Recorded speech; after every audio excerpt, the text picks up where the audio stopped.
वहीं उत्तराखंड के बहुचर्चित अंकिता भंडारी हत्याकांड में 3 साल बाद आखिरकार दोषियों को सजा का ऐलान कर दिया गया। कोर्ट ने सुनवाई पूरी होने के बाद 3 आरोपियों को दोषी करार देने के बाद तीनों दोषियों को आजीवन कारावास की सजा सुनाई है। हालांकि अंकिता के माता पिता को इस फैसले से निराशा ही हाथ लगी है। दोनों का कहना है कि उनकी बेटी की हत्या करने वालों को फांसी की सजा होनी चाहिए थी।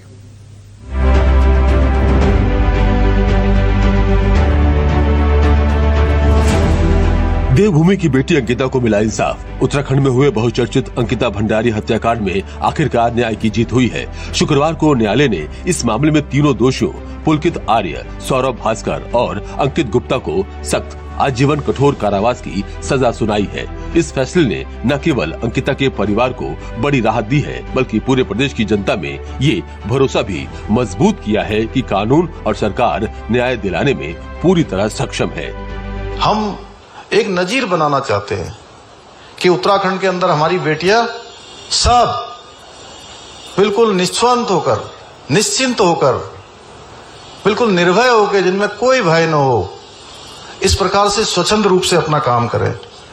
और हमारी बेटियों की जो सुरक्षा की हमारी जिम्मेदारी है, उनके साथ अन्याय करने वालों को न तो हमारे समाज में कोई जगह है, न ही हमारे राज्य में है। ये मामला करीब 2 साल 8 महीने तक अदालत में चला। कोर्ट ने माना कि तीनों दोषियों ने मिलकर अंकिता की हत्या की और उनके शव को छिपाने की साजिश रची। सजा सुनाए जाने के बाद तीनों आरोपियों को पुलिस अभिरक्षा में कोर्ट से बाहर लाया गया और जेल भेज दिया गया।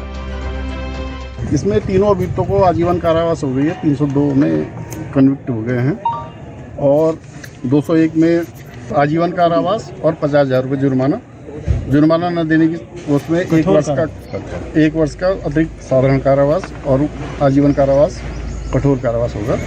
201 में 5 वर्ष का सजा और 10,000 रुपये का जुर्माना न देने के उसमें 2 माह का अतिरिक्त कारावास।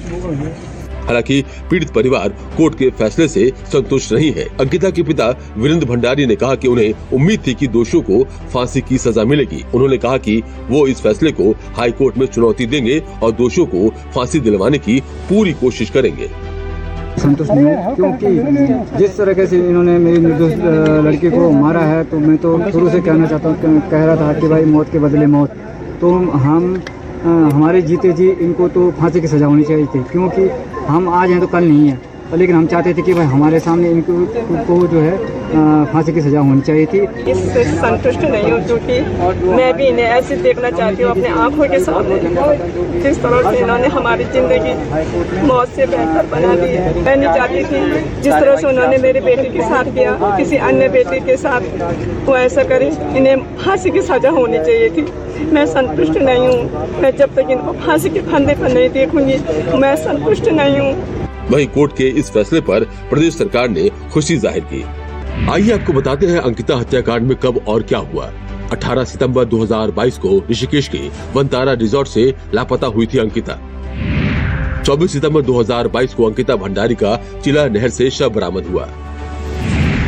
शव मिलने के बाद पुलिस ने रिजॉर्ट के मालिक और उसके 2 दोस्तों को गिरफ्तार किया।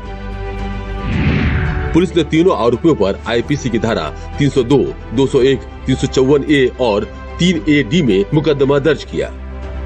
हत्याकांड के बाद पूरे प्रदेश में उठी थी आरोपियों को फांसी की सजा की मांग। सरकार ने कड़ा एक्शन लेते हुए हत्याकांड की जांच के लिए की थी एसआईटी गठित। एसआईटी ने 97 गवाहों के बयान के बाद कोर्ट में दाखिल की थी 500 पन्ने की चार्जशीट। 30 जनवरी 2023 को मामले में कोटद्वार कोर्ट में शुरू हुई थी पहली सुनवाई। 2 साल 8 महीने के इंतजार के बाद अंकिता भंडारी को मिला इंसाफ। कोर्ट में सुनवाई पूरी होने के बाद 30 मई तय की गई थी फैसले की तारीख। कोर्ट ने पुलकित आर्य, सौरभ भास्कर और अंकित गुप्ता को सुनाई सजा।